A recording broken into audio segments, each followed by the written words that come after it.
Hello everyone, ayan, welcome back sa ating channel. At ito nga po, Kai Sotto. Napakalaki po ng kikitain mga idol sa Japan B-League. Ano? Ayun po yan sa ating mga source, no? Napakarami ng source.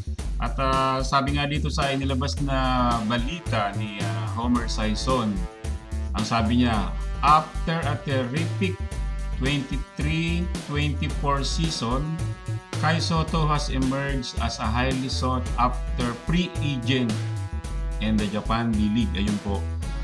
Free agent po ang ating pambato na si Kai Sotto. At yan nga po.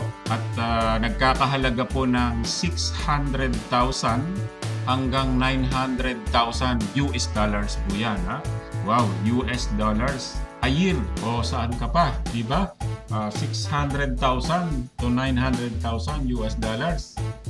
Ayan, no? At sabi nga nitong mga nag-comment, he has the highest possibility of being drafted in the NBA for this upcoming draft.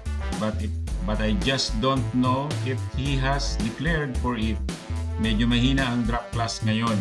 Yan ang sabi. At ang sabi naman nito ni Max Sports, though choice chasing NBA does not guarantees that kind sum of money, but playing for a year does secure the bag for now.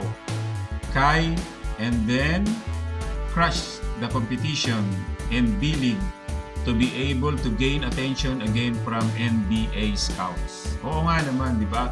Samantalahin mo na yung pagkakataon, ika nga, ibig sabihin nitong sinasabi nitong si MC Sports, manonood naman yung mga yung mga scouts natin diyan from NBA, so makikita ang galaw mo hanggang sa ikaw ay madraft na, no? So yun, grab mo na yan para sa akin, idol, no? Habang naghihintay ka ng draft at kung hindi ka naman makakasama sa Summer League, sa NBA Summer League, tuloy mo lang yung practice mo, tuloy mo lang yung Japan B-League mo, at sigurado darating din yung time na makukuha ka. Yan po. God bless everyone.